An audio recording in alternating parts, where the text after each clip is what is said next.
1월 13일 수요일 매일 성경 묵상을 시작하도록 하겠습니다. 오늘 우리들에게 주시는 하나님의 말씀은 누가복음 5장 1절로부터 11절까지의 말씀입니다. 누가복음 5장 1절로부터 11절까지의 말씀을 제가 봉독합니다. 무리가 몰려와서 하나님의 말씀을 들을새 예수는 게네사렛 호숫가에 서서 호숫가에 배 두 척이 있는 것을 보시니 어부들은 배에서 나와서 그물을 씻는지라. 예수께서 한 배에 오르시니 그 배는 시몬의 배라.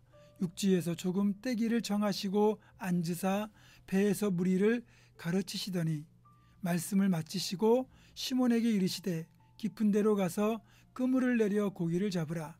시몬이 대답하여 이르되 선생님, 우리들이 밤이 새도록 수고하였으되 잡은 것이 없지만은 말씀에 의지하여 내가 그물을 내리리이다 하고, 그렇게 하니 고기를 잡은 것이 심히 많아 그물이 찢어지는지라. 이에 다른 배에 있는 동무들에게 손짓하여 와서 도와달라 하니 그들이 와서 두 배에 채움에 잠기게 되었더라. 시몬 베드로가 이를 보고 예수의 무릎 아래에 엎드려 이르되 주여, 나를 떠나소서, 나는 죄인이로소이다 하니, 이는 자기 및 자기와 함께 있는 모든 사람이 고기 잡힌 것으로 말미암아 놀라고 세베대의 아들로서 시몬의 동업자인 야고보와 요한도 놀랐음이라. 예수께서 시몬에게 이르시되 무서워하지 말라. 이제 후로는 네가 사람을 취하리라 하시니 그들이 배들을 육지에 대고 모든 것을 버려두고 예수를 따르니라. 아멘. 오늘은 베드로의 어부 일생에 있어서 가장 치욕스러운 기록을 남긴 날입니다. 밤새도록 그물질을 했지만 물고기를 한 마리도 잡지 못했기 때문입니다. 결국 날은 밝아왔고, 그래서 더더욱 기운도 빠지고 정말 허탈한 상태에서 배를 바닷가에 대고 또 내일 고기를 잡기 위하여 그물을 손질하고 있는데, 예수님이 베드로의 배에 다가오셔서 배에 오르시더니 육지에서 조금 띄워달라고 요청하시는 겁니다. 어떻게 보면 가뜩이나 고기를 못 잡아서 기운이 빠져 있는데 일방적으로 배에 오르신 주님이 무리하게 느껴질 수도 있습니다. 그러나 베드로는 말없이 배를 움직여 바닷가에서 조금 띄웠습니다. 이제 베드로의 배 한쪽 끝에 앉으신 예수님은 바닷가에 모여든 무리들을 향하여 천국에 대해 말씀을 전하기 시작했습니다. 그동안 베드로는 그물을 손질하고 있었는데 그의 귀는 예수님이 하시는 말씀을 열심히 경청하고 있었습니다.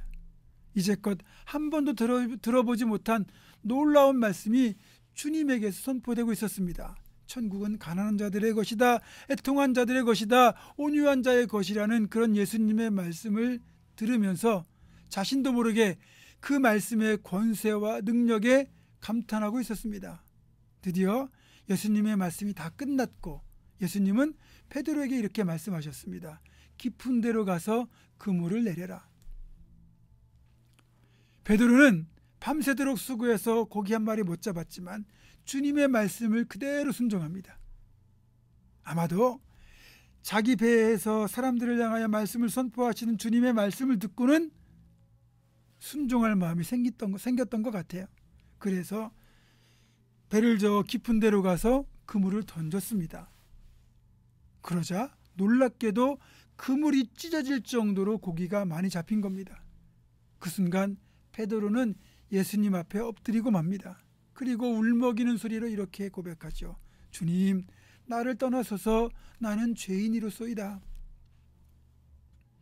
예수님의 말씀대로 그물을 내렸더니 찢어질 정도로 많은 고기가 잡히는 순간 베드로는 이분이 더 이상 사람이 아니라 하나님의 아들로 깨달아졌던 겁니다. 그 사실을 깨닫는 순간 베드로는 자신의 죄인됨을 자각하고 그만 주님 앞에 엎드린 거죠.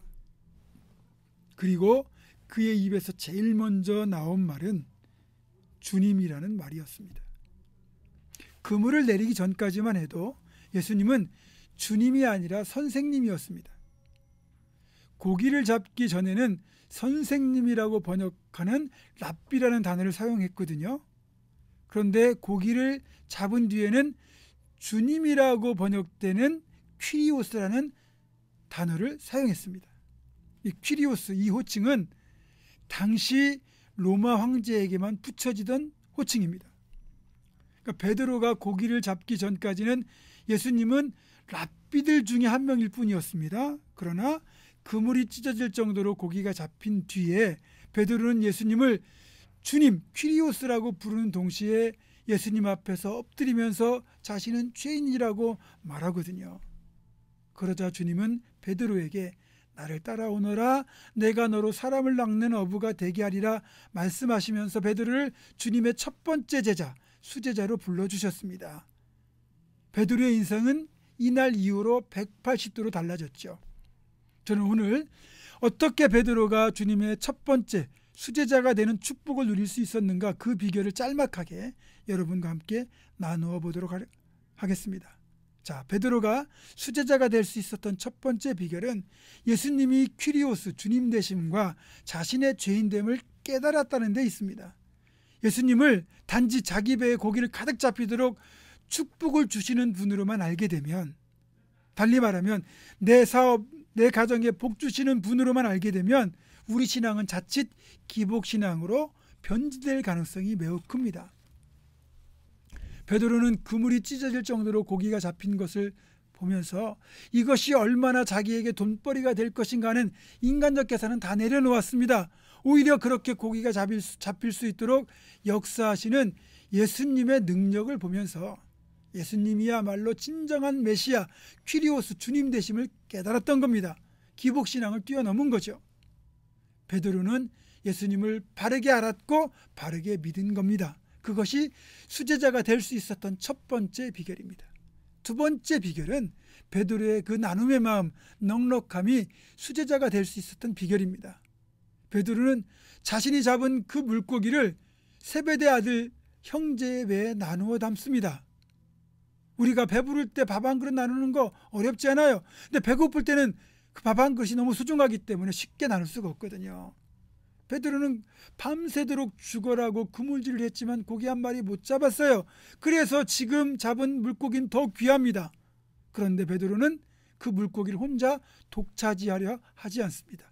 그 귀한 고기를 기꺼이 나누어 주죠. 이게 수제자가 될 수 있는 두 번째 비결이에요. 마지막으로 수제자가 될 수 있었던 그 비결은 그의 결단에 있습니다.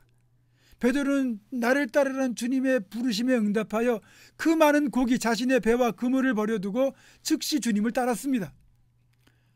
아브라함처럼 본토 친척 아버지의 집을 기꺼이 떠난 거죠. 주님의 뒤를 따르기 위하여 모든 것을 즉각 포기할 때 진정한 제자가 될 수 있는 겁니다. 사랑하는 여러분, 우리는 주님의 제자가 되기 위하여 무엇을 버렸습니까? 무엇을 포기했습니까? 무슨 결단을 했습니까?